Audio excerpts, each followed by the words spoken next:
Let's take a look at making rotations if we're going to make something on our screen rotate and scale. So we're going to take a look at our code. I'm over here basically looking at the same map I used earlier in the second assignment.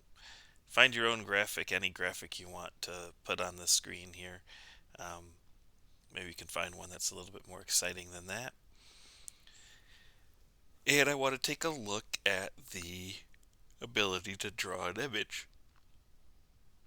So here's my draw image. Turns out that there's one more thing a draw image can do. There is an optional another number at the very end of a draw image, and that number is the amount you would want to rotate the image.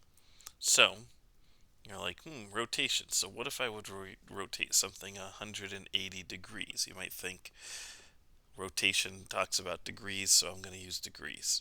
So I run this. So it should be like upside down, right? Let's try it out. Well, it did rotate, so you can see how easy it is to rotate something. But it didn't rotate at 180 degrees. And why is that? Well, this number is not degrees. This number is a unit of measurement of circles called radians. So you can look up what a radian is. It's a unit of angle. So just like a degree might be an angle, a radian is also an angle. And it's just a little bit more confusing. It's just another way to measure angles, though. And if I look it up here, I can see that a radian, 1 radian times 180 over pi is 57 point such and such degrees. So instead of rotating it 180, I would rotate it based. So I told it to be 180 radians. So instead, I would maybe say 1 radian. And so there's 1 radian. It just rotated at 57 degrees. By the way, it goes clockwise by default. If I said negative, it would have gone the other direction.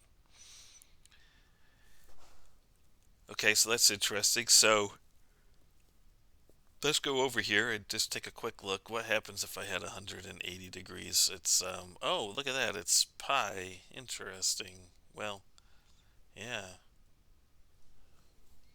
So 180 degrees is no, sorry, is pi rotation. So I can do that. I'll put that in there. And there we have it. Now we have 180 degrees. The interesting thing about rotations, about using radians, is that degrees restart. When they get to 360, then you would have to have, maybe you go back to zero. Maybe you don't have to look at it that. Maybe you could say, oh, it's 361 degrees. But radians could keep on increasing, and if you get to like 9.3-ish radians, it's going to be basically still 180 degrees. I missed it a little bit, but basically, because this number just keeps going up, it just keeps on spinning. And because of that, we can kind of have some fun, is that we can make a variable.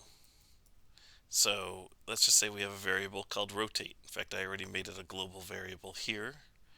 If you've done animation, we're basically just going to do some animation tricks here. So if our rotation goes up by zero point zero 0.01 every single time it rotates, 0.01 degrees, then here we'll just put in rotate. Now, is that going to work?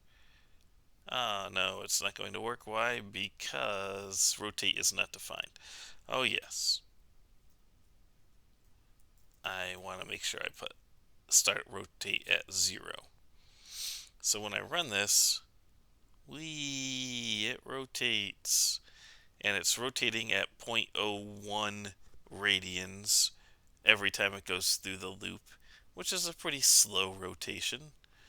You know, if you said, well, let's just say, what if it was one rotation? I mean, 1 radian every time. That's a little maybe ridiculous. So you want some number that you think is going to be, reasonable for the rotation that you want to create.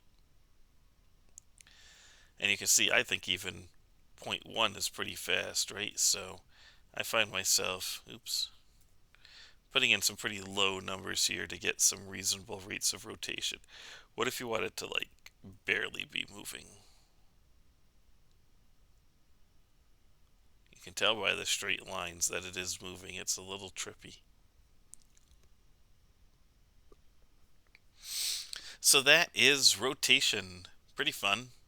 And next we'll take a look at scaling, which is just using these, changing these numbers, but let's do it the same way that we do rotations, right?